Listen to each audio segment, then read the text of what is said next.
Momen mungkin dimana pada saat kita cocktail testing sebelum outlet buka, terus ngeliat bartender dengan stylenya tatoan, piercing kok. Ini gua banget gitu. Zaman muda kan dulu sering ke bar. Itu memang gua suka lah lihat bartender tuh running the show. They seems really cool. Betul. Dari situ gua cobain, oh ternyata minum itu nggak seironi yang gua pikir dulunya cuma sekedar minum shot atau dari botol, tapi memang bisa dibuat karya. Kayaknya gua belum ready jadi head bar. Ini oke nih, belajar aja. Ya dikasih kepercayaan, kita tes cocktail segala macam. Itu mungkin pertama kali karya gua dapat feedback bagus gitu ya. Atau mungkin karena dia juga butuh cepat gitu, gue nggak tahu juga. Berapa banyak persentasi orang pesen klasik atau pesen signature lu? Kalau menurut gue ya, zaman sekarang tergantung gimana lo eksekusinya. Klasik pasti comfort drinks, yang dimana kalau memang sudah tidak ada pilihan dan tidak meyakinkan, orang balik lagi ke klasik.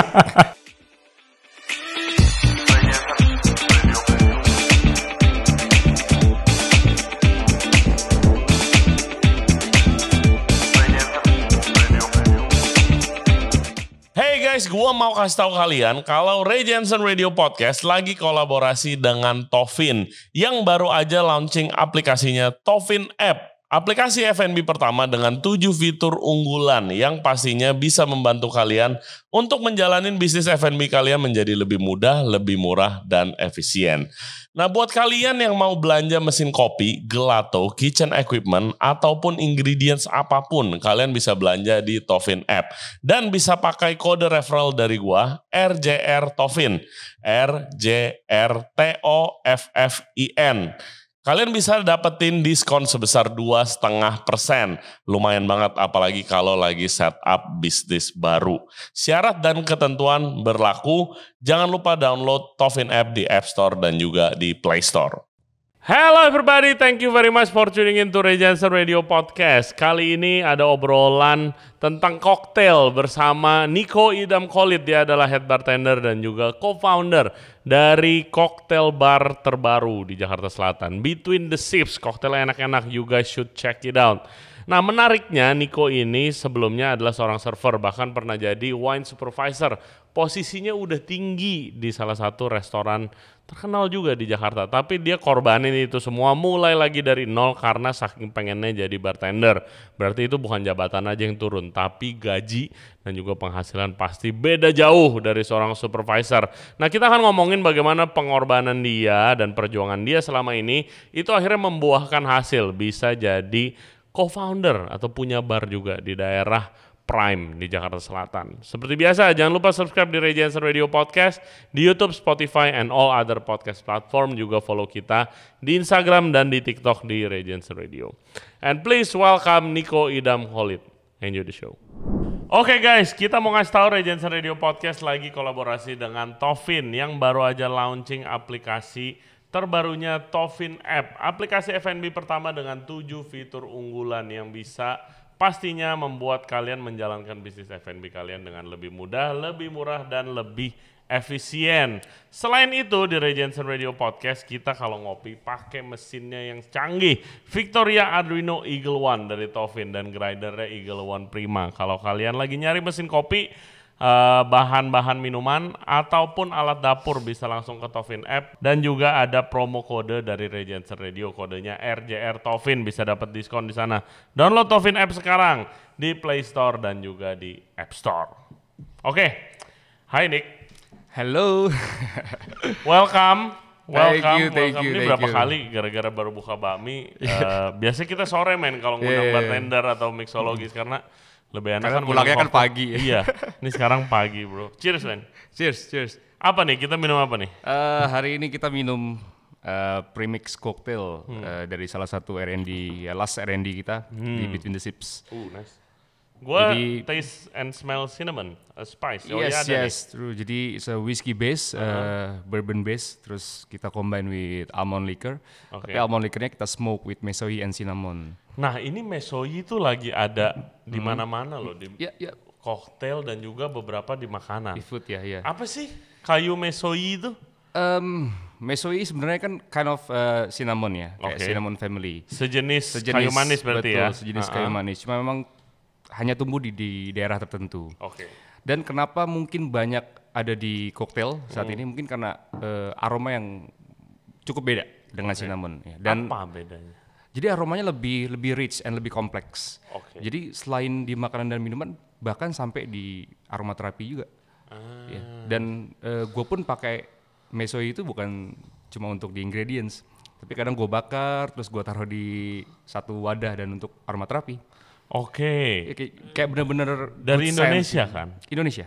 Nah, bedanya cuma lebih kompleks aja dari cinnamon atau gimana? Yes, ya. Lebih kompleks dan lebih ya mungkin kalau spesifik banyak ya. Contohnya kalau di food atau dibuat infuse ya, dia lebih spice. Oh, terus, lebih spicy ya, yes, lebih berempah. Betul, lebih rempah compare to cinnamon. Enak loh. Kayak gitu. Tapi yang memang banyak diandalkan karena aromanya. Oke, gue penasaran, emangnya kalau tradisional itu dipakai apa, lu tau gak? Pasti ada dulu dong kegunaannya di makanan atau minuman tradisional baru kemari.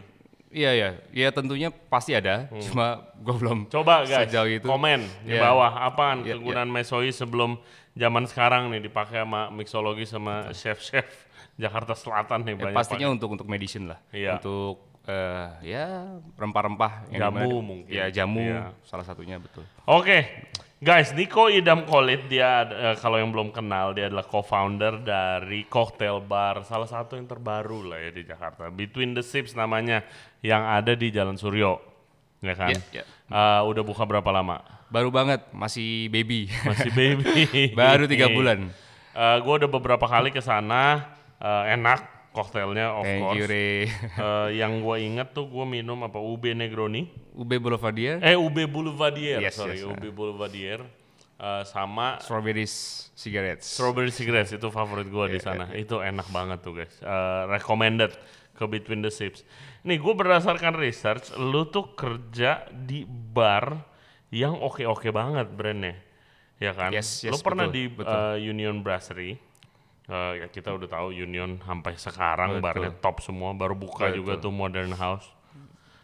Terus habis itu Altitude Yes, yang ada di lantai paling atas Plaza Indonesia. yes. Terus ke Bali ke grupnya Hakasan, di mana itu ada Omnia Day Club ya, Beach ya. Omni and Sake no Hana. Yes, Sake no Hana, restoran Jepangnya. Terus lu ke Hotel Bulgari, bener gak? Betul, ke Bulgari dulu baru ke Bulgari dulu baru ke sana. Yes. Terus lu ke Hakasan sini juga. Iya, betul. Terus habis itu lu kerja di Kaspar. Yes. Yang waktu itu yang megang Imam yang kemarin baru ke sini. Yes, betul. Terus sekarang jadi co-founder di Between the Sips. Ini gila men, CV lu bagus banget coy. Enggak lah, terhitung baru juga Re di industri kan. Iya tapi gila kalau orang lagi nge-hire head bar gitu lihat CV gini ngiler pasti. Wah gila juga nih orang nih. Gitu. Atau enggak, wah pasti gajinya mahal nih. Enggak juga. tapi lu yang menariknya, lu justru mulai di F&B itu di server. Betul. Iya, di Sky waktu itu ya. Di Sky by Ismaya Group. Mungkin pada zaman itu bukan seperti sekarang konsepnya yang steakhouse. Sama Chef Adit mungkin lebih tempat minum. Nah Betul terus sekali. boleh ceritain nggak kenapa lu pindah departemen? Jarang. Kenapa mungkin gue bisa join Sky waktu itu karena jobless. Oke. Jadi setelah lulus jobless bingung mau ngapain. Tapi lu F&B? Bukan. bukan. Gue dari SMA yang notabene-nya ya nggak ada arah ke F&B. Oh nggak ada arah ke Nggak F&B. ada. Ya. Cuma karena setelah lulus dan jobless dan sebenarnya nggak lulus waktu itu, Re. What happened? Iya, jadi ya mungkin gue ngerasa sekolah gue tuh alam raya pada saat itu. Oke. Jadi akhirnya ambil paket C dan jobless. Kebetulan kakak ipar gue kerja di Ismaya. Dia adalah mungkin saat ini chef ya. Oke.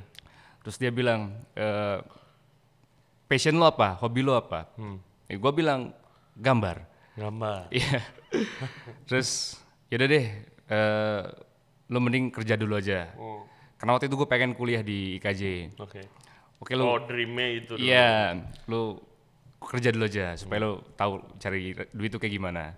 Supaya lo nggak sembarangan nanti sekolah terus keluar lagi segala macam. Oke, kerja. Kebetulan Ismaya lagi open vacation waktu itu untuk Sky. all position, ya Sky. Sebenarnya bukan Sky aja waktu itu banyak. Akhirnya gue datang ke Graha BIP kalau nggak salah ya, di Gatot Subroto waktu itu, random walk interview. bawa CV yang notabene masih tulisan manual. Terus ya udah ketemu sama HR, terus ditanya lah passionnya apa, gue bilang ya gambar bu. Ya gue kasih lihat tato segala macam ya, karena memang gue suka. Ya memang lifestyle ya, tato, piercing. Terus pas nih kita lagi mau buka bar and resto Sky. Terus dia tanya tertarik posisi apa? Gue bilang apa aja. Apa aja? Apa aja. Karena gue pengen kerja dan pengen lanjut kuliah waktu itu. Oke, server aja. Oke, nggak banyak tanya, gue nggak banyak tanya tentang benefit or Tanpa whatever. pengalaman. Tanpa pengalaman. nothing. Ya, menurut gue udahlah start server. Wow. Mulai kerja, mulai belajar tentang food and beverage, tentang ya detail ya history, terus konsep. Akhirnya mulai tahu, ternyata bartender itu art juga ya. Nyiptain sesuatu yang dimana nanti dinikmatin banyak orang. Ada momennya gak? Mungkin lu nyobain minuman atau Ada. lihat bartender kerja? Ada. Momen mungkin dimana pada saat kita cocktail testing sebelum outlet buka. Terus ngeliat bartender dengan stylenya tatoan, piercing kok. Ini gua banget gitu. Hey guys, kalau kalian enjoy the podcast so far, thank you very much. Dan jangan lupa subscribe di Ray Jensen Radio Podcast. Back to the show. Tapi memang sebelum kerja jadi bartender atau jadi server, ya zaman muda kan dulu sering ke bar lah, ya nightclub. Itu memang gua suka lah lihat bartender tuh running the show. Iya. Ya, dia bisa They seems really cool. Yes, bisa. Keren banget. Betul, dia benar-benar kayak artisnya. Dia bisa all in one job. Ngobrol sama tamu, flaring sambil bikin minuman, bikin tamu ketawa dan lain-lain. Terus hore-hore sama tamu.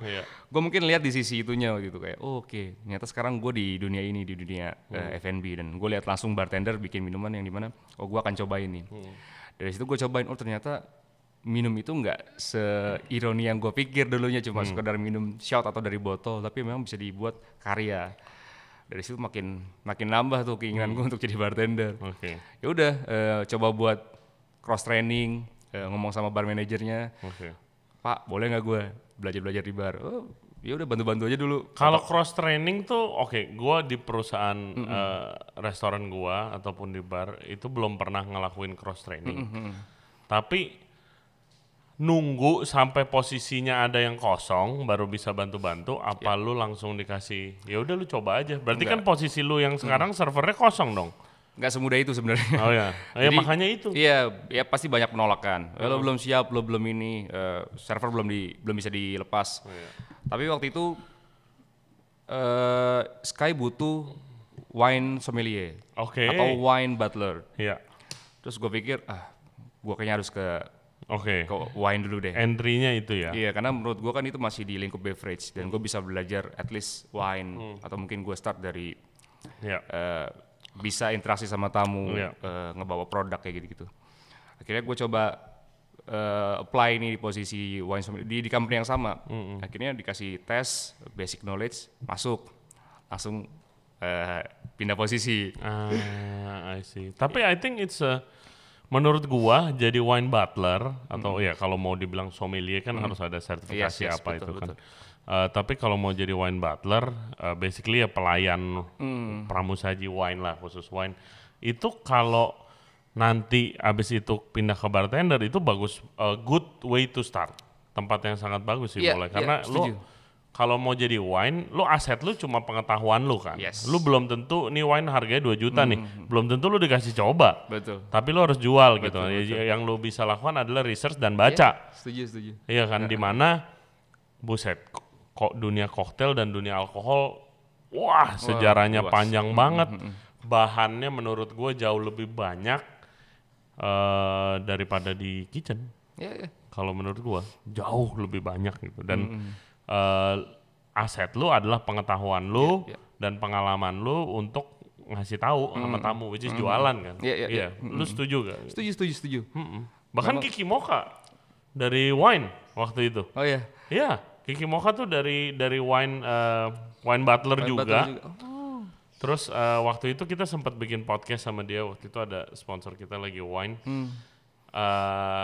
gue tantangin dia. Oke. Lu kan bilang, dia tuh suka bilang bukan sommelier, sommelier karena ngebaca doang, bohong doang ke tamu gitu kan. Yang penting jualan. Yeah. Gue ngomong gitu karena gue dulu begitu bro gitu kan. Terus gue tantangin dia sama sommelier blind tasting. Dan dia masih bisa sampai terakhir tuh kalau nggak salah disebut merek dan tahun sama dia. Masih bagus lidahnya. Masih akurat ya. Masih akurat gitu. Jadi beneran terbukti gitu. Iya, tapi kan lu juga begitu dong waktu jadi wine ya, lu baca. Pasti, baca dan harus merasakan. Terus kapan berhasil nih masuk di belakang bar? Jadi pada saat gua di wine itu, ya wine itu kan memang departemennya waktu itu under service, bukan under beverage. Tapi komunikasi kita lebih sering ke beverage. Jadi banyak waktu gue untuk ngobrol sama anak-anak bar, sama bar manajernya. Di situ gue mulai kasih tahu keinginan gue tuh pengennya jadi bartender. Bisa nggak nih dikasih kesempatan untuk pindah? Cuma dia bilang nggak mungkin lo tinggalin wine karena sulit lagi untuk cari orang. Sulit. Terus gue bilang oke, kasih gue training aja deh, basic. Dikasih masuk. Kayak yaudah lu bantuin potong, diajarin basic knowledge. Barback lah ya. Barback. Potong lemon, metik mint. Ya kayak gitu-gitu basic. Terus ternyata jadi bartender tuh kayak gini ya. Lo harus benar-benar tahu dulu nih basic. Lambat laun akhirnya gue lihat ada opportunity di Union waktu itu. Kalau nggak salah Union opening di PIM, terus ada beberapa senior gue yang memang udah kerja di sana. Terus ngobrol-ngobrol, udah kesini aja kalau mau. Gue langsung pindah, gak pakai banyak pikir. Karena gue pikir kalau gue nunggu di outlet yang sama mungkin butuh waktu. Di sana gue harus start secepat mungkin. Dan memang langsung downgrade sih jatuhnya ya. Barback lagi, gitu. Semua benefit, segala macam. Gaji turun loh? Pasti. Nah, itu menarik. Ya, itu menarik memang. Buat didiskusi tuh. Kalau mau bro? Karena mungkin gue punya aim ya, yang dimana ya tujuan gue waktu itu mau kuliah dan mau memperdalam seni gitu ya. Karena kan ada ujungnya ya. Entah itu mungkin seni fotografi atau seni drama atau seni lukis dan lain-lain. Nah di bar ini gue bisa lihat lah kalau gue mungkin 5 tahun at least bisa jadi mixologist nih dengan mungkin semua imajinasi gue, idealis gue bikin jadi karya. Yang mau ke IKJ sih biasanya orang idealis. Gue juga nggak tahu kenapa waktu itu pengen IKJ, cuma mungkin dengar dari temen kalau lu kalau memang suka seni ya IKJ tempatnya. Terus gimana? Ya jadi kayak kenapa lu mau turun? Waktu itu banyak yang mungkin gua korbanin ya, karena kan balik lagi sesuatu hal yang memang lu mau raih ya harus ada pengorbanan. Ya itu yang gue korbanin, posisi dan gaji. Downgrade jauh banget. Yang gue mungkin udah settle di tahun itu mungkin gue udah cukup oke lah ya buat hidup gue yang nggak wah-wah banget. Tapi gue harus balik lagi dari nol. Barback mah gaji mah nggak seberapa lah. Waduh, lumayan perih. Sampai ada di momen kayak kerja break tuh nggak makan segala macam ya, karena memang kurang gitu kan. Jangan kan buat makan lu, buat transport aja udah pas banget gitu kan. Terus ya udah gue pikir kayak udahlah ini memang dan kenapa Union ya kita tahu lah ya. Ya mungkin pada zaman itu nggak sebanyak sekarang yang concentrate di bukan alkohol ya, koktail ya. Tapi Union tuh mungkin bisa dibilang kalau di Jakarta at least tuh salah satu pelopornya yang emang niat banget koktail programnya. Betul, setuju banget. Yang tadi lu sharing sebelum podcast kan guys, sekarang kan di mana-mana pakai Rotafaf nih ya, alat canggih yang ratusan juta buat mengekstraksi flavor untuk koktail gitu kan. Kayak ini cuma Bura-Bura yang belum pakai, belum mahal banget alatnya. Di Between the Sips ada, di mana-mana ada, dan ya tadi Niko sharing dari zaman dulu Union udah ada alat itu sebenarnya. Oke. Terus gimana? Lu bener-bener ke expose mulai selain merasa kesulitan, ongkos kurang, sampai nggak makan, tapi pelajaran yang lu ambil apa? Begitu lu masuk dari bener-bener ada jadi sebagai bartender. Iya. Pada intinya gue akhirnya tahu lah kalau bartender itu ya nggak segampang itu ya. Dan nggak sekeren itu. Betul. Karena yang mungkin orang lihat adalah sisi funnya aja. Tapi the progress behind it itu kan orang nggak lihat ya. Yang dimana lu diharuskan mungkin datang lebih early supaya bartender lo seneng. Baru udah di set up, sudah disiapin segala macam, dan lu mungkin harus pulang lebih late. Yang dimana kan lu harus Ya Beres-beres. betul, lu harus beres. ngebangun chemistry juga kan. Iya. Mungkin senior lo yang satu dan yang lainnya kan beda-beda ini karakternya. Jadi kayak gue harus ngeluangin waktu dan lain-lain. Terus juga harus bener-bener ya selain mungkin belajar tentang basic of knowledge ya sama ilmu tentang ya itu yang tadi gue bilang kan barbek kan lebih banyak cara motong ini motong itu preparation ya. Tapi mungkin banyak tentang kehidupan juga kan kalau oh ya ternyata ngargain orang tuh nggak harus ke atas gitu ya, ke bawah juga harus gitu loh. Karena kan barbek is apa ya, is a hero gitu ya. Iya. Karena kalau nggak ada barbek mungkin Berantakan. miring juga itu kapal gitu. Iya, bener. Pasti berantakan. Ya sama aja mungkin kalau nggak ada steward ya. Waduh, hancur ada. itu dapur kalau nggak ada Nggak. tukang cuci ya. Betul lo mau bikin makanan pakai apa platingnya? Iya. Daun kan nggak mungkin. Iya. Pokoknya semua aspek penting sih karena they plays part gitu kan yang dimana ya balik lagi tergantung development dari satu company tersebut. Lu berapa lama jadi barbek? Waktu itu 7 bulan. 7 bulan. 7 bulan. Lumayan cepat. Lumayan cepat. Lumayan cepat lah. Iya, terus akhirnya pindah ke altitude gua. Oke. Karena 7 bulan lumayan Berat. dari segi mungkin dari segi yang lain ya, Iya. finansial dan lain-lain. Iya, of course lah, itu play a part lah. Play a part lah, of course lah. Saya akhirnya pindah ke altitude. Kebetulan sempat ketemu GM-nya, terus ngobrol. Mereka butuh head bar waktu itu. Terus gue bilang, kayaknya gue belum ready jadi head bar. Tapi kalau dari segi administrasi, gue paham. Karena sebelum jadi barbek kan gue udah di level 1 supervisor. Iya. Yang dimana gue udah ngerjain admin dan lain-lain. Iya dong, pasti. Ini oke Nick, belajar aja. Ya dikasih kepercayaan. Wow. Akhirnya oke. Rada hoki juga, tapi ya karena udah preparation. Iya, mungkin karena gue bisa jawab soal administrasinya. Yes. Terus masalah knowledge gue bilang ya, gue masih belajar nih sampai sekarang. Terus ya udah, kita tes koktail segala macem dan kebetulan suka. Wah itu mungkin pertama kali karya gue dapet feedback bagus gitu ya. Atau mungkin karena dia juga butuh cepat gitu, gue nggak tahu juga. Cuma kayak waktu itu, oke. Enak. Iya, enak. Mungkin dia butuh cepet kali. Iya. Nggak ada yang pegang admin ya mungkin gitu.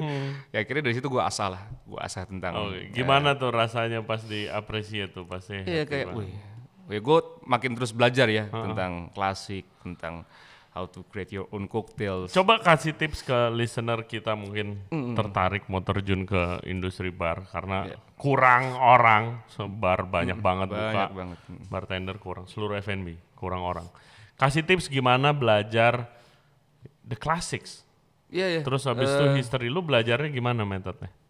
Sebenarnya gini, kalau nggak ada yang kasih tahu lu nggak akan tahu. Ya. Jadi intinya lu harus open minded. Lu nanya berarti. Tanya. Oke. Kalau enggak ya coba rubah. Sekarang kan mungkin zamannya lebih gampang ya.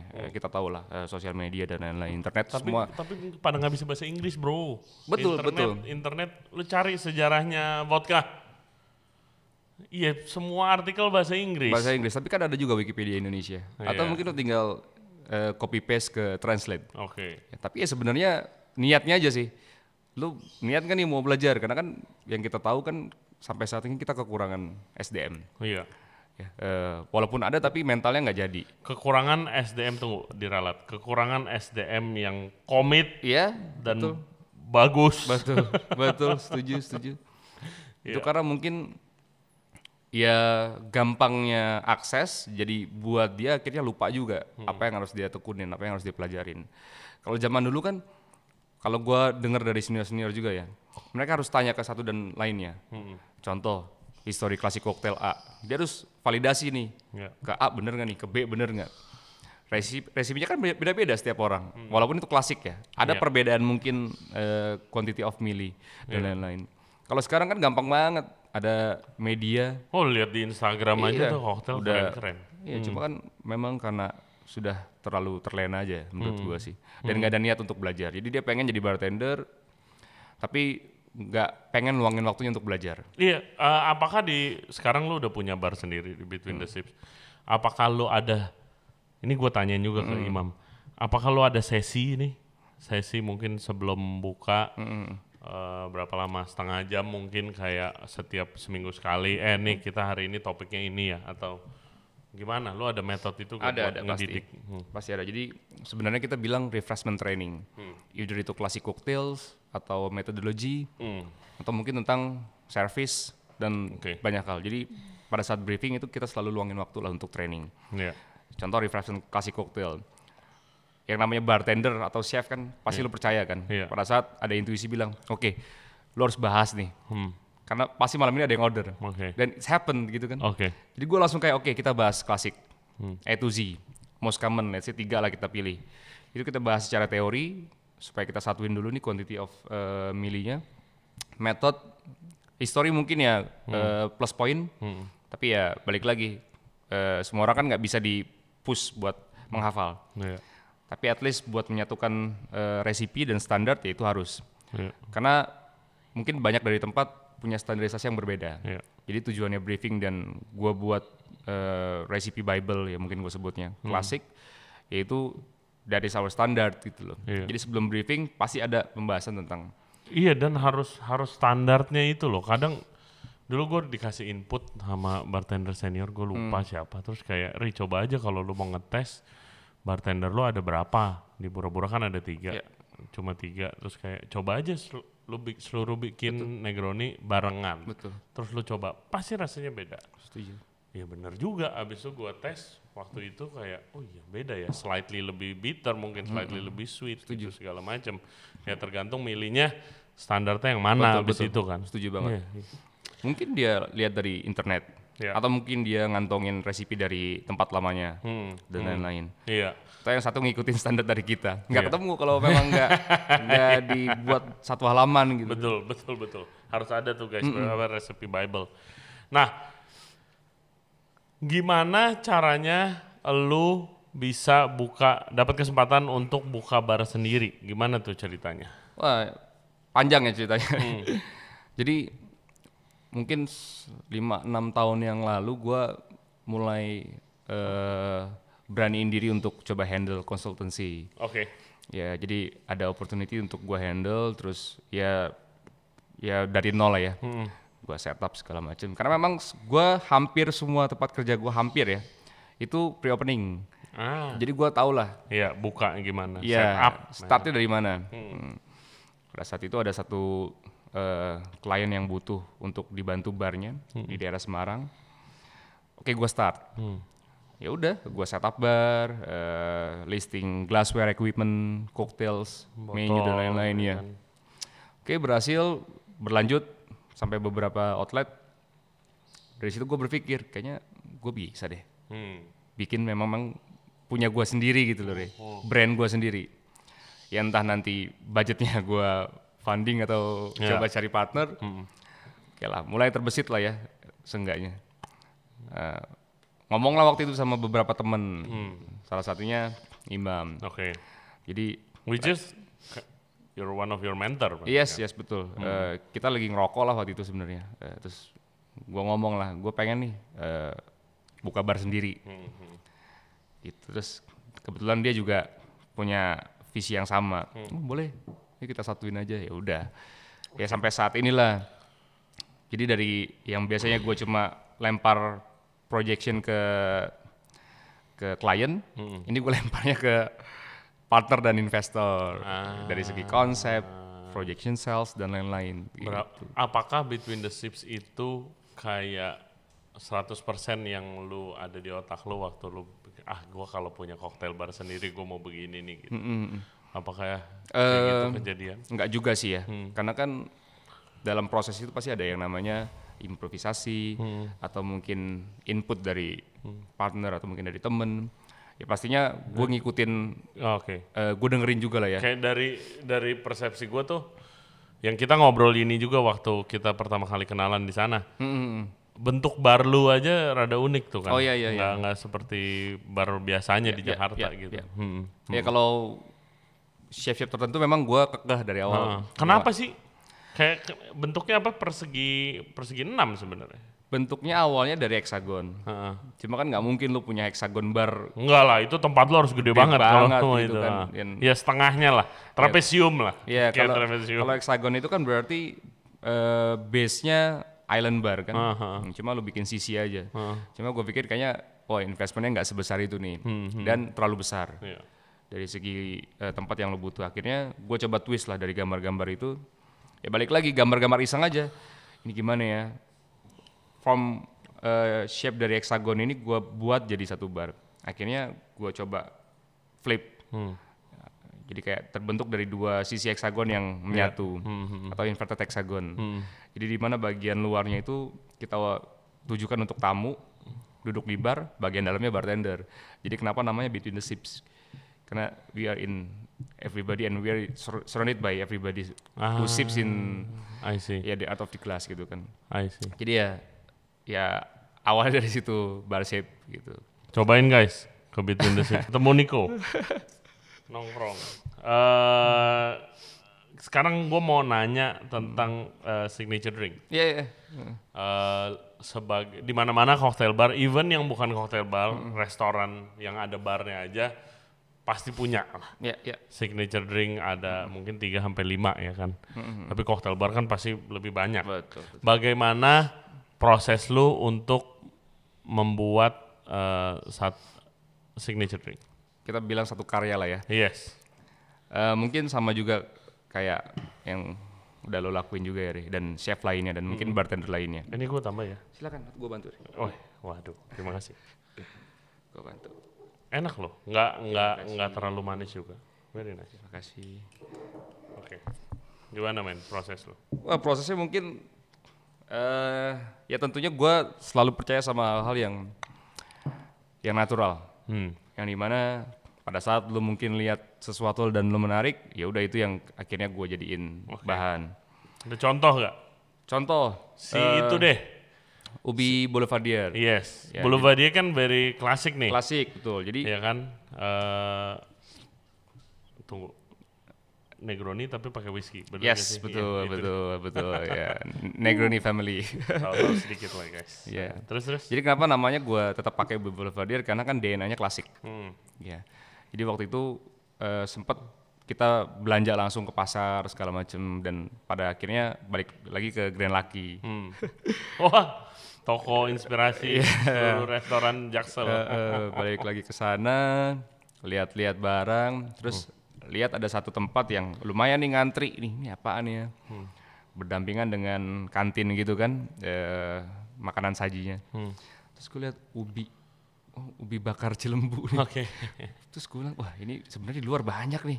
Kenapa di sini yang harganya lebih mahal? Kok orang dan sebenarnya buatnya juga gampang kan.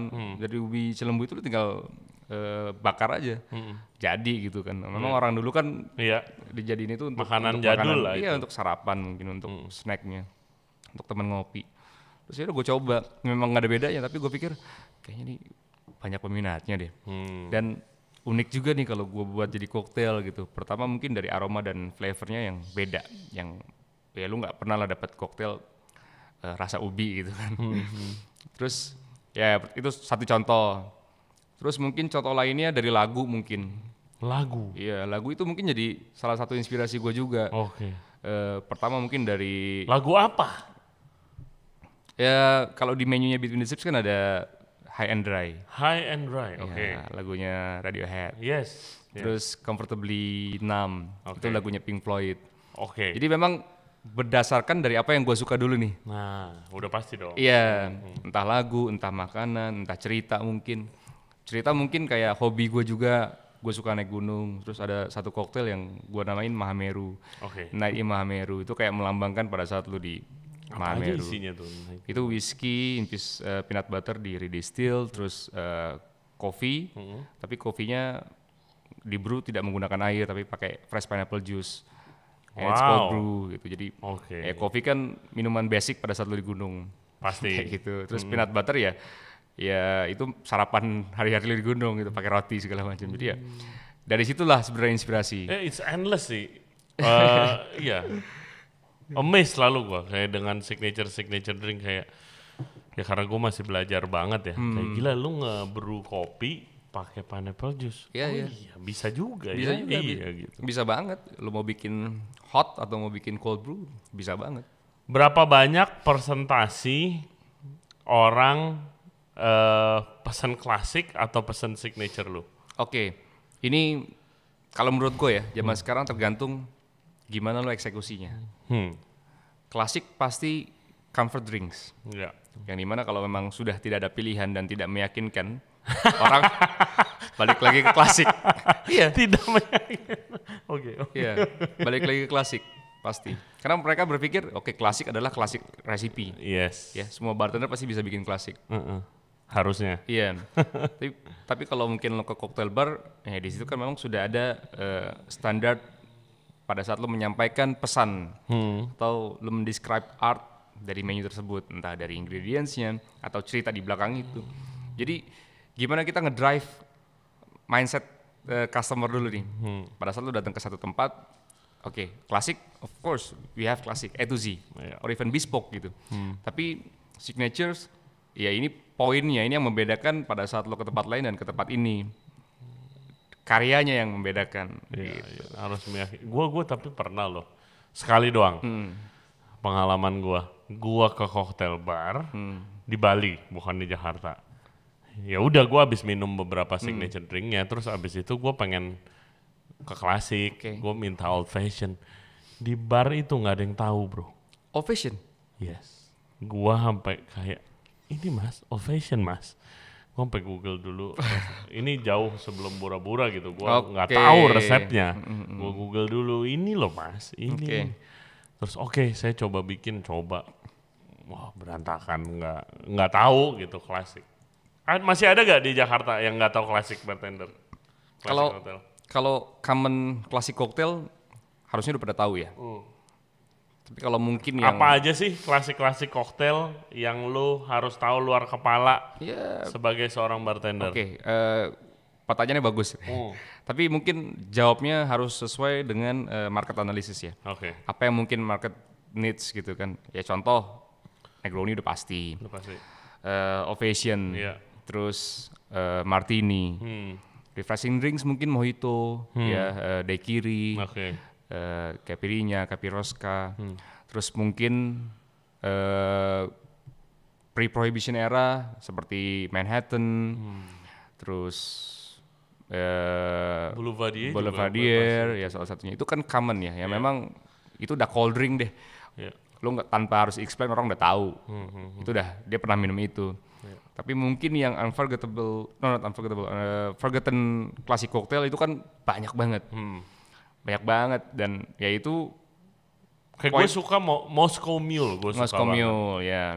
Tapi harus pakai ginger beer kan? Yes, betul. Iya. Itu kan common juga sebenarnya. Tapi bahannya rada suka nggak ada di sini kan soalnya itu. Ya balik lagi effort nggak bartender yang mau bikin ginger beer.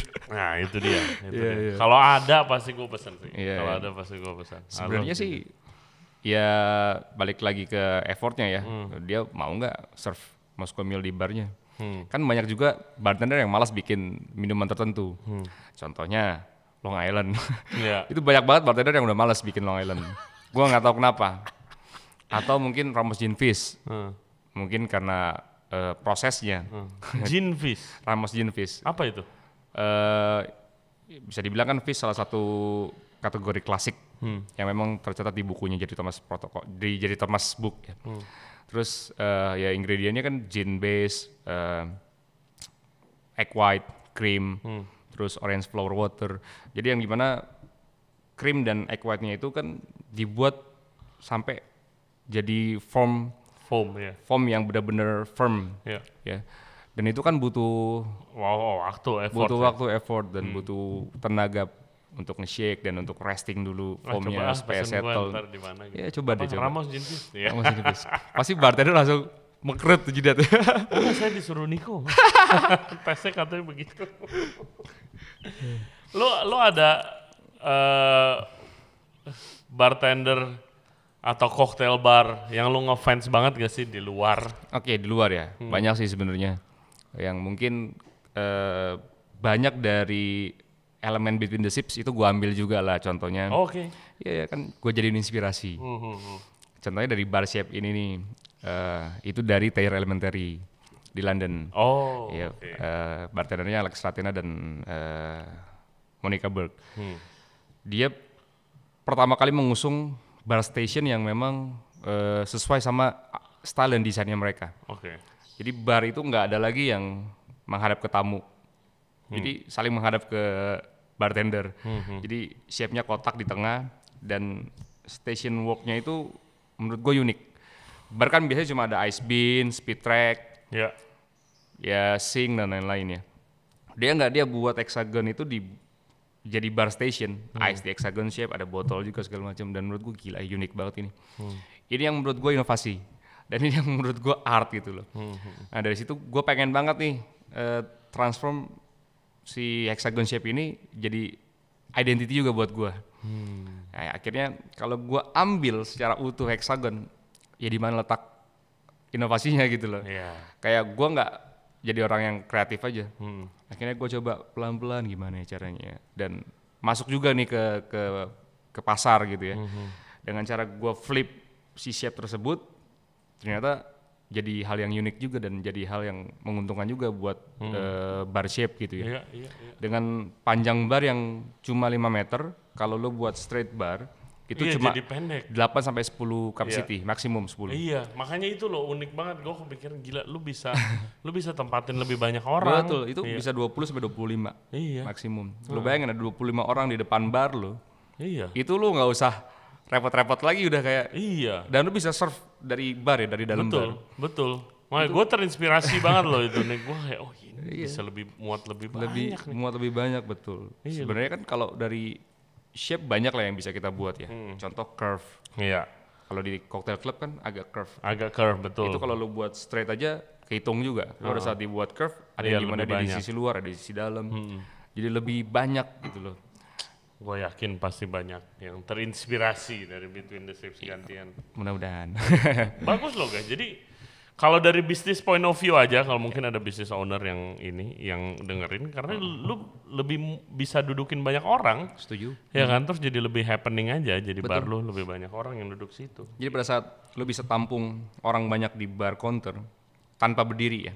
Pada saat lu masuk ke pintu utama, lu udah langsung lihat ke barnya. Iya, betul. Iya, betul. Itu benar-benar the main attraction. Dan ngejadiin bartender jadi the main artist. Setuju. Of the night. Lu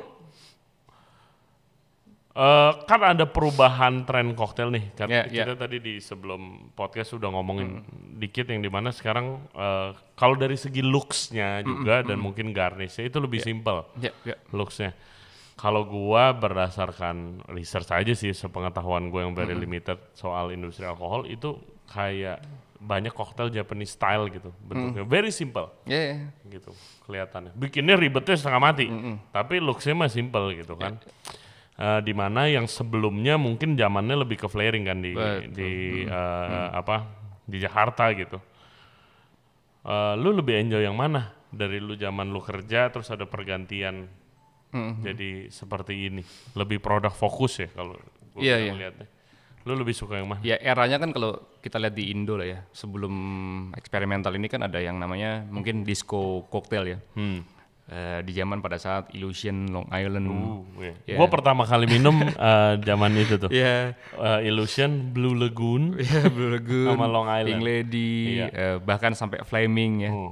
Jadi itu kan memang yang dimana fokusnya adalah presentasi, gimmick, dan alcohol strength.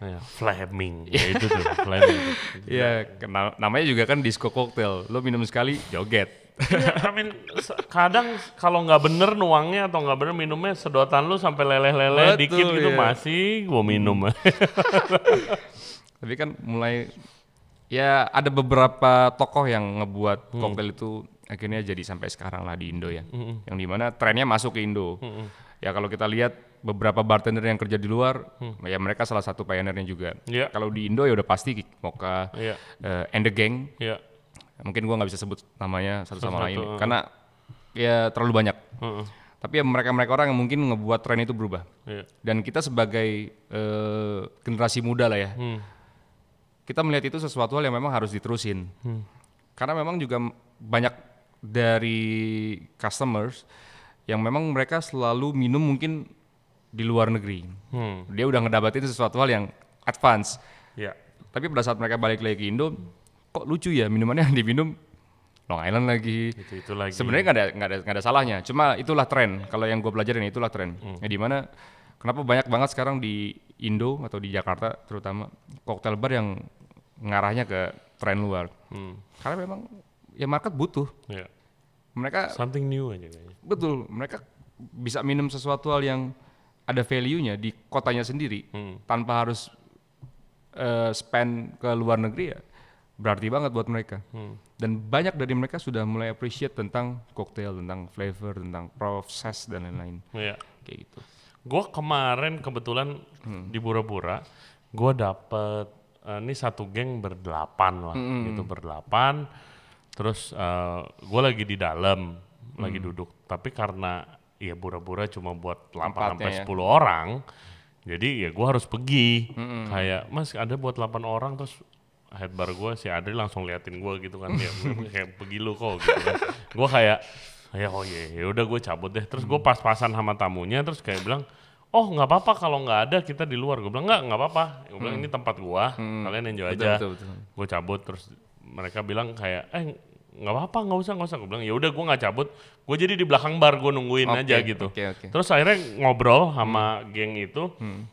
Terus ngobrol lah kayak mereka juga baru trying to bisa appreciate cocktail ya sejak bar-bar seperti kita tuh buka gitu loh. Sebelumnya ya dia minum botolan pasti nyari mabok doang. Tapi ternyata begitu bar-bar yang lebih produk fokus, cocktail fokus itu buka, ternyata ya lebih enjoy nih. Ya tergantung umur juga kali ya. Betul. Kayak minum koktail sambil ngobrol aja santai, terus udah pulang, nggak ada crazy night, besokannya nggak kondean gitu. Ya walaupun minum koktail juga, ya lu bisa sama gitu loh, maboknya sama kayak bisa, tapi tujuannya bukan itu loh. Gitu. Tujuannya hang out and having a proper conversation gitu sih. Kalau yang gue lihat juga mungkin trennya sih, kalau kita bicara culture kan, ya drinking is not our culture gitu ya. Maksudnya di bar ya, kalau moonshiner atau di ya kayak gua dulu lah itu kan minum memang dari tongkrongan ya. Tapi kalau untuk minum di bar kan nggak semua ya.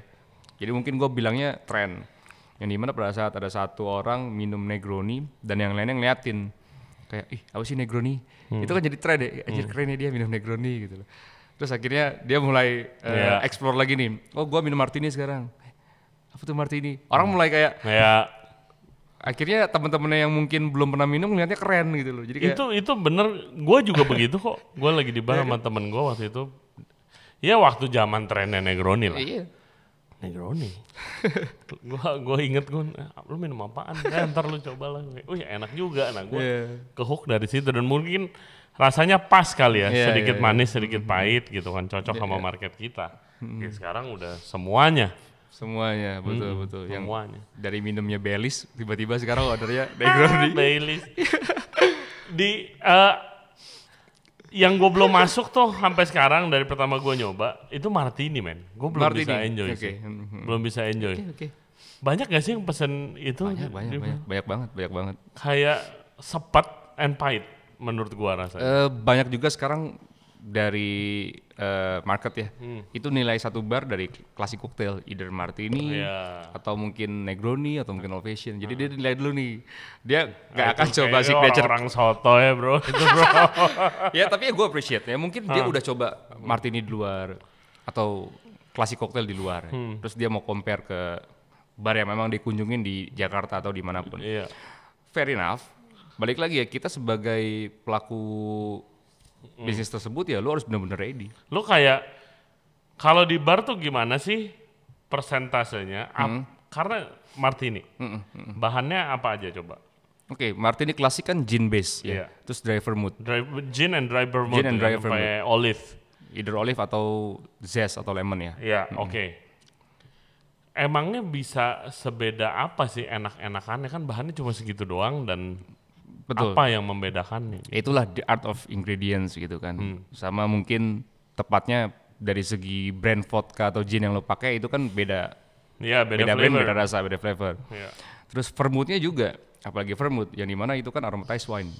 Dia di-infuse. Dan herb spicesnya kan and botanicalsnya beda-beda. Eksekusinya beda, takarannya beda. Itu mungkin yang bisa ngebuat martini itu beda.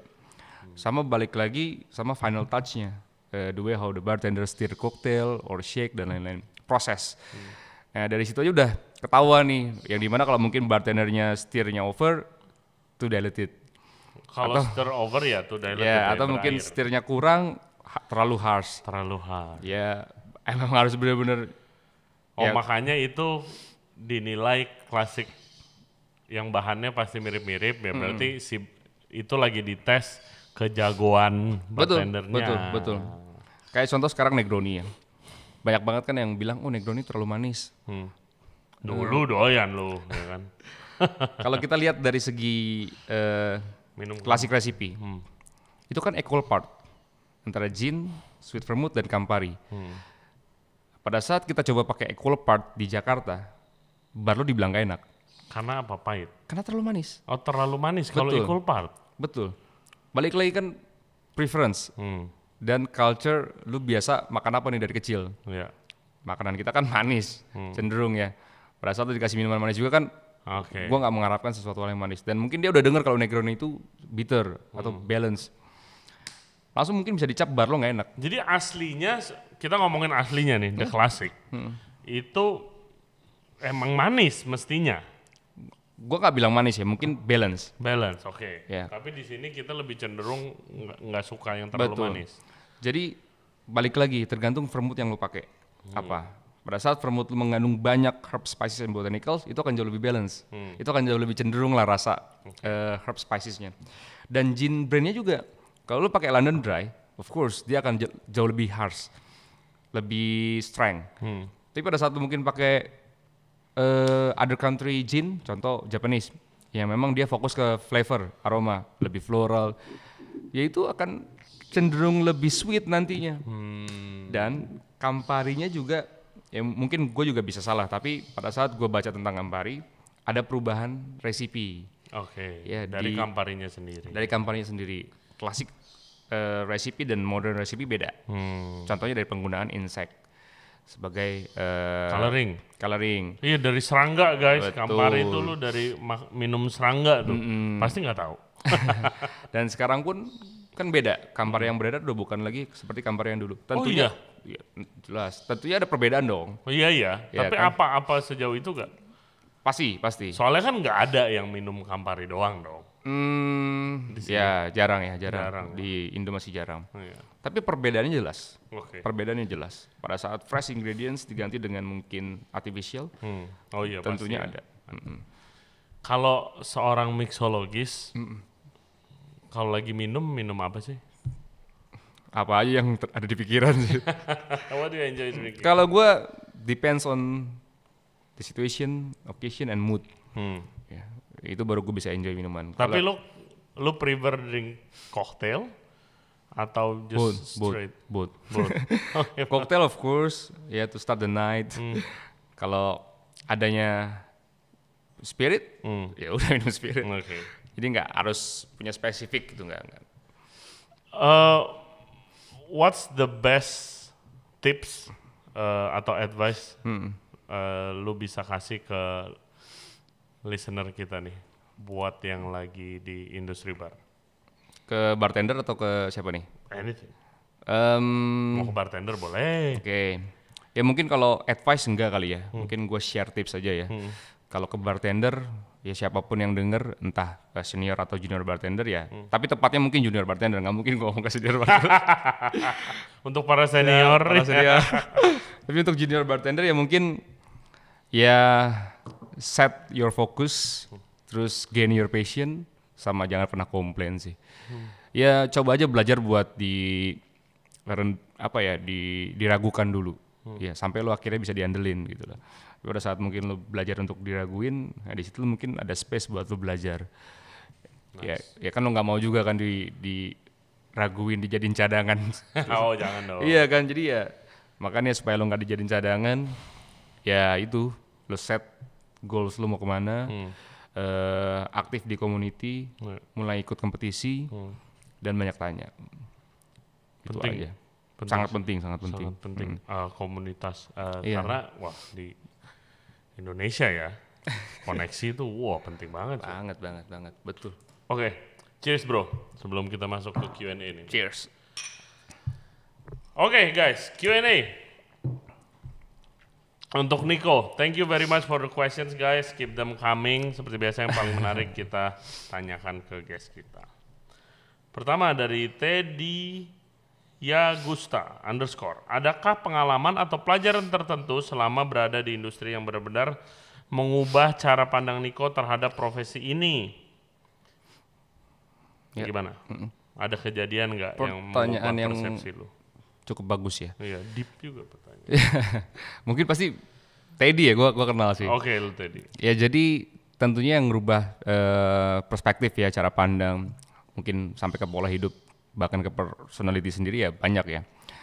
Ya kejadian di mana pada saat kita diragukan, ya itu ada pembelajaran yang sangat penting kan, kayak ya lu luangin waktu lu untuk belajar pada saat mungkin orang tidur. Diragukan nih dalam apa? Dalam arti mungkin ya karena mungkin lu baru di dunia itu, yang mungkin lu belum dilihat lah. Oke. Ya, gimana caranya lu supaya bisa terlihat? Ya itu, gue memanfaatkan banyak waktu istirahat gue, waktu tidur gue untuk belajar, untuk baca-baca deh. Karena harus di luar jam kerja sih bro itu. betul. Pada saat lu di dunia kerja dan posisi lu barback mungkin ya, boro-boro lu baca. Gerak terus lu, gak mungkin lu bisa baca. Ya, jadi ya pada saat lu selesai kerja ada waktu untuk ngopi atau apa ya manfaatin untuk baca-baca. Iya, sama yang tadi lu bilang sih, ikut komunitas kayak. Setuju. Gue waktu pertama kali lagi mulai berkarir di Indonesia itu kebetulan gue ketemu salah satu foundernya Ismaya Group. Waktu itu di klubnya. Pasti dia juga kalau ditanya udah lupa, tapi gue nggak pernah lupa. Gue nanya cuma bentar doang, kita dikenalin, terus kayak teman gue bilang, oh pak ini pak chef gitu baru balik. Kita nongkrong bentar, terus habis itu gue langsung nanya kayak kasih gue advice kayak apa aja gitu, anything kasih gue advice.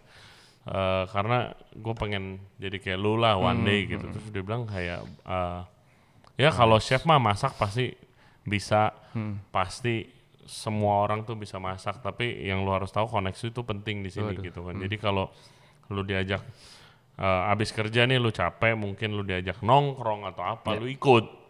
Ya bukan berarti lu harus setiap nongkrong lu harus mabok gitu, tapi lu ikut. Jadi lu nambah koneksi lu. Penting banget bro koneksi, gue inget banget tuh dia ngomong gitu. Terus kayak ya itu sangat penting. Banget. Nah pertanyaan lanjutan, satu lagi nih, apakah Nico percaya kalau industri bar di kota kecil itu punya potensi berkembang juga? Di kota kecil, sekecil apa kotanya? Pertanyaan bagus juga, lebih ke apa ya, teknis ya mungkin ya. Kalau percaya pasti percaya lah ya, nggak mungkin.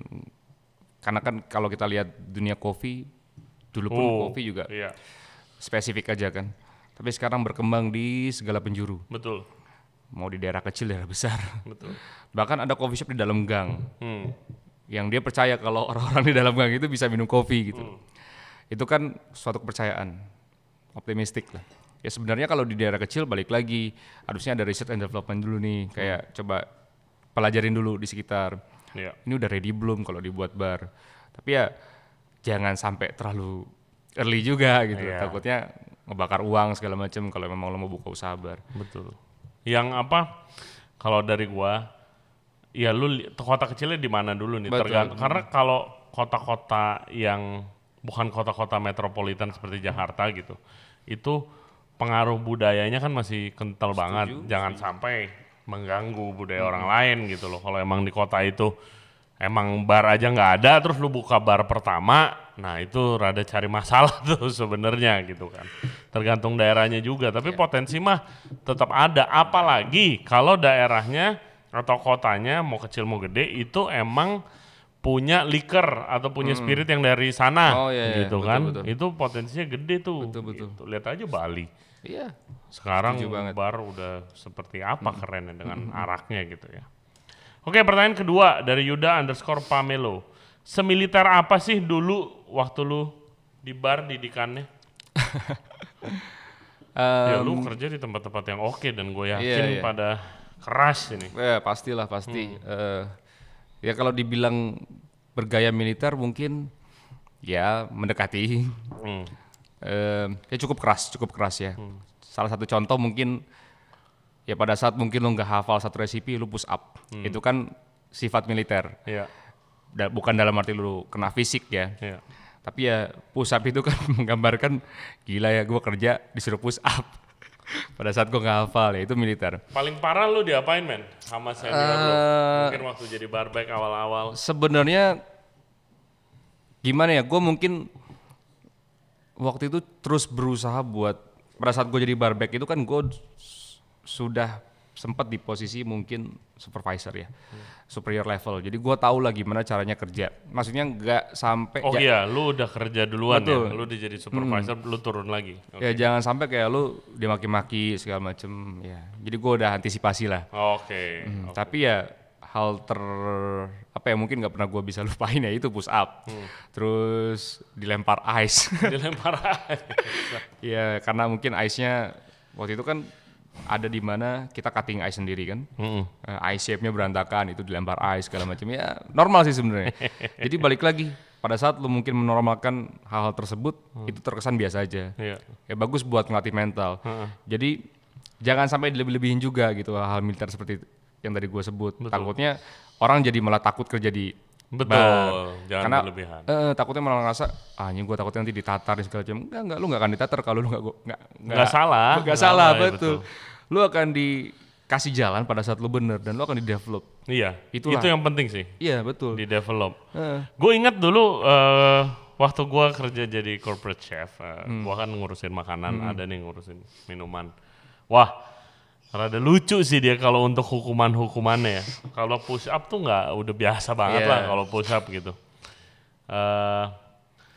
Jadi waktu itu kita lagi set up Chinese restaurant gitu di tempat kerja. Nah koktailnya tuh unik-unik nih, pakai bahan-bahan yang unik-unik juga. Bahkan ada liquor dari China, dari Hong Kong gitu segala macam. Nah si bartender junior nih suka lupa ngingetin namanya, pronunciationnya. Jadi terus habis itu kayak tiba-tiba nih si bar manajernya ke kitchen gua, chef minta soy sauce dong gitu kan. Oh gua pikir mau bikin koktail pakai soy sauce, gua kasih aja soy sauce. Terus habis itu soy sauce-nya dikasih yang itu loh gelas shot kan ada tray-nya gitu. Isinya lemon juice sama gelas shot sama cuka satu lagi. Terus kayak, sebutin koktail ini ingredientnya apa aja. Terus ada minuman dari China namanya tuh Kwei Chow Mao Tai. Iya itu minuman kayak apa ya, arak. Chinese arak yang super strong gitu. Itu dijadiin base cocktailnya. Nah itu tuh susah banget diomongin sama lidah Indonesia. Iya habis paiju. Terus selalu lupa. Salah. Pilih mana? Shot lemon juice, soy sauce sama vinegar. Pertama orang pasti pilih lemon juice. Lemon juice itu. Wah keaseman. Habis itu salah lagi. Ayo yang mana? Begitu minum soy sauce gila gue ngakak sih. Anjing gue bilang lu sadis banget. tapi kebentuk akhirnya. Bahkan iyalah, betul. Gue baru ketemu yang dulu minum soy sauce tuh ternyata jadi head bar dekat tempat bakmi gue. Kemarin nyapa gue kayak, woi Chef Ray. Gue kayak, buset lu di mana sekarang? Oh gue megang head bar sini. Gila lu, gue bilang. Gue mention lagi, gimana tuh kecap asin lu turunin gak? Lu saksi progresnya dia ya? Iya. Gila. Itu, nah itulah guys, dibentuk sebenarnya, dibentuk dan dapat cerita lucu. Nanti kalau pertanyaan ketiga dari B Nazir Nana, menurut Mas Niko, speakeasy ini trennya bakal bertahan nggak sih di Jakarta?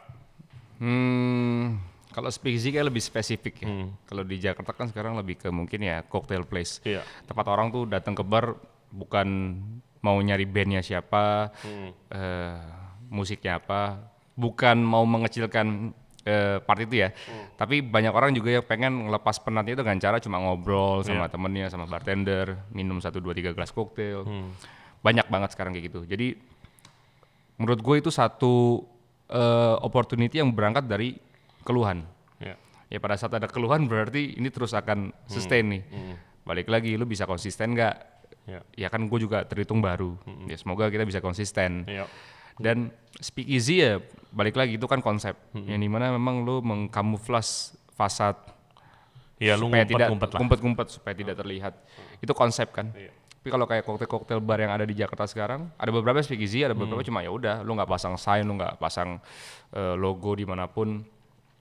Cara lu marketing mungkin dari segi database lo aja, mouth to mouth, Iya. sosmed mungkin ya kayak Bitwinship sekarang, Iya. cuma gitu aja. Iya. Jadi terkesan speakeasy ya, oke nggak apa-apa, Nggak apa-apa juga. nggak apa-apa juga. Asal lu datang minum. Asal lu datang minum nggak cuma sekedar compare. Iya. Ya. Sekedar compare ya. Akan sustain sih, karena Ya gue juga percaya akan sustain sih, akan sustain. Ya tergantung umur sih ya menurut gue, karena tempat ini tuh ya cocok buat ya kayak yang seumuran gue sekarang. Kalau gue sih udah lama banget dan tidak punya energi lagi gue kalau misalnya harus ke H Club. Clubbing gitu loh in the middle of the week. Betul. Gitu kan. Kalau weekend ya mungkin biarpun udah enggak juga sekarang. Gua lanjut tuh. Lebih santai. Ya, mungkin pada saat lu di 20 sekian, Yes. itu kan lu diam-diam keluar rumah untuk party. Yes. Sekarang mungkin lu di umur 30 ke atas, lu diam-diam keluar dari party untuk balik ke rumah. Iya. Gua pun banyak banget kalau setiap kita kan buka jam 5 ya. Standar lah ya, standar bar. Itu banyak banget datang orang yang gua lihat mukanya gila. Mukanya sesuntuk-suntuknya. Terus dia nanya, buka laptop boleh nggak? Gue bilang ya boleh, silakan. Nggak ada yang nggak dibolehin kok. Terus gue lihat dia kerja segala macam, berarti memang dia tuh ke bar, cuma mungkin sekedar pengen minum, pengen nyelesain kerjaannya, pengen ngejar deadline-nya, atau mungkin pengen anjing-anjingin bosnya sama kliennya dan lain-lain. Banyak banget soalnya kayak gitu deh. Jadi menurut gue ini akan sustain. Gue ada beberapa klien kok dia buru-buru buka jam 5. Dia selalu sampai kita kalau dia mau datang tinggal WA aja. Dia datang lebih awal, kadang bisa jam 3, jam 4 karena dia kerja. Dia laptopan. Betul. Terus kalau dia sambil minum, udah. Selalu begitu, udah reguler dari Bahkan pertama ada temen kali. gue, dia berangkat dari agensi, terus nyamperin gue, Nick bantuin gue dong, gue mau buka bar. Barnya gak usah mewah-mewah, tempat minum aja nih, buat orang-orang agensi. Gue bilang, apa emang keresahan dari agensi ini? Wow. Ngaji-ngaji klien nih. Gue kayak, oh menarik juga ya, boleh. Berarti ya udah ya, cuma minum aja kan, gak usah entertain, gak usah nih. Wow, nice. Gue boleh juga tuh ada bar-bar kayak gitu. Isinya keluh kesah, namain aja keluh kesah bar. Nah, exactly. Ini di koktail ini rasa natinya dari mana ya? Almond liquor. Oh, almond liquor. Dan ini kan gue resting lah ya, nggak di age di beeswax. Jadi botolnya ini gue coat dulu pakai beeswax. Oh iya tuh ya. Jadi ada strong honey flavor pada saat di Very creative. resting. Yes. Jadi lu kasih beeswax dulu ya. Yes, betul. Ya memanfaatkan apa yang bisa dipakai aja sih. Unik ya. Nggak dijual. belum. Stay tune guys. Pertanyaan lanjutan dari Aldino Sopian 968. Mau nanya kenapa sekarang banyak banget koktail yang menurut saya sebagai bartender keluar dari DNA klasik. Ya menurut saya ini benar atau enggak sih? Maksudnya gitu kan, harusnya kita tanya dulu ke diri kita. Tapi good question. Siapa tadi? Aldino Sopian. Aldino. Kalau menurut gua ya, yang nggak ada salahnya juga lo mau keluar dari DNA klasik. Tapi ya jangan lo bilang itu dari klasik tersebut, karena ya orang pasti akan berpikir, kok ini keluar dari jalurnya gitu loh. Tapi ya balik lagi, kalau lo bisa menghargai kreasi orang ya udah. Ya balik lagi cocok gak sih? Gitu iya, aja sih. Gua sih liatnya kayak very gitu. Very dynamic. Kalau lu suka minum klasik, ya klasik. Betul. Nggak harus kok lo bikin minuman yang DNA klasik. Iya. Nggak harus. Kalau gua kebalik sih sama yang tadi lu omongin itu. Kalau gua mau lihat bar ini oke apa enggak, gua order signature-nya gua. Oke.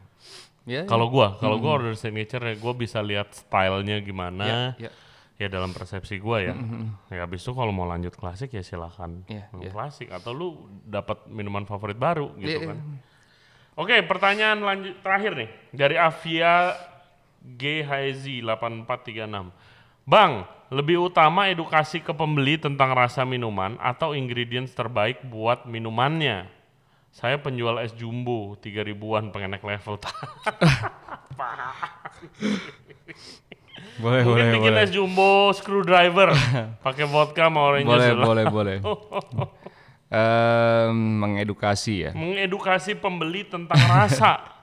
Gimana? Ya. Lu jualan signature cocktail dong. Iya ya lu bikin aja. Kayak sebenarnya gini, kalau yang diutamain sebenarnya balik lagi rasa kan. Bukan tentang gimana lu edukasi tentang ingredient atau tentang konsepnya, tapi tentang rasa balik lagi. Jadi ya coba lu R&D dulu tentang gimana sih kalau gue bikin apa tadi es jumbo. Es jumbo, next level es jumbo misalkan atau apalah. Ya dari situ mungkin lu bisa akhirnya mengedukasi pembeli kan. Iya, mengedukasi. Aduh my god, lu pakai liquid nitrogen kali ya kalau beli es jumbo. Iya, kalau edukasi di bar sih pertama itu berguna untuk ya lu belajar pengetahuan si bartender atau mixologisnya sendiri. Abis itu gunanya buat jualan sih. Iya. Buat jualan supaya dicobain sama tamu itu sih. Oke. Bro, thank you banget. Thank you banget. Semoga sukses Between the Sips, project-project yang lain harus lancar. Nanti gue datang lagi minum lagi. Harus.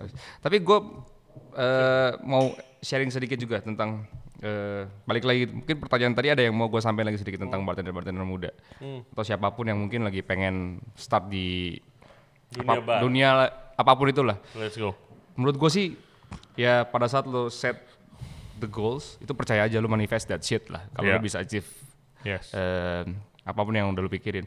Karena terus terang ya gue sharing aja, mungkin pada saat kita sekarang 2024, mungkin 15 sampai beberapa belas tahun lalu di jalan utama Senopati itu gue dulu sempat ngamen di daerah itu.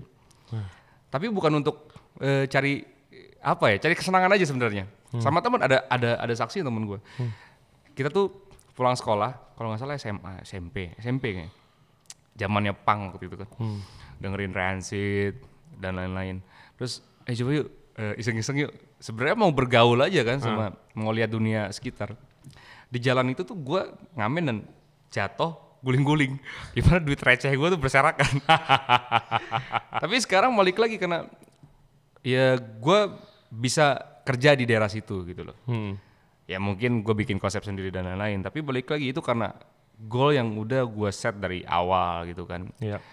Gue percaya kalau value yang lu punya walaupun nggak banyak, bisalah ngebawa lu nanti sampai ke titik yang lu mau gitu. Kayak manifesting sama betul. Visualisasi very important sih. Setuju banget.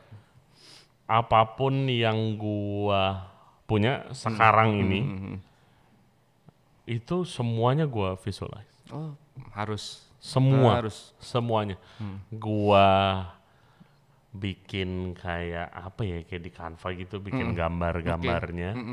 Gua taruh di HP gua, terus gua setiap pagi gua lihat. Iya. Harus. Gua visualize gitu loh. Apapun mau punya restoran, mau punya anak, mau punya rumah gede, whatever. Oke, bro. Nice. Thank you banget, man. Salam ke anak-anak Between the Sips lagi. Nanti kita minum-minum guys di sana. Guys, thank you banget buat yang udah nonton dan yang udah dengerin podcast kita kali ini sama Nico. Main-main ke Between the Sips. IG-nya di mana, Nick? betweenthesips.jkt. IG lu? Nico Idamka. Nah, boleh DM ke sana, kontak-kontak dan diskusi tuh soal koktail. Siapa tuh tadi yang jualan es bonbon? Mambo es jumbo. Es mambo. Boleh. Thank you banget buat yang udah dengerin. Jangan lupa subscribe di Ray Jensen Radio, di YouTube, Spotify, and all other podcast platform. Juga follow kita di Instagram dan di TikTok di Ray Jensen Radio. Thank you very much buat Taufin untuk kolaborasinya. Thank you very much for you guys also. Thank you. We'll see you next time. Bye-bye. Thank you. Cheers, man. Cheers. Angkat.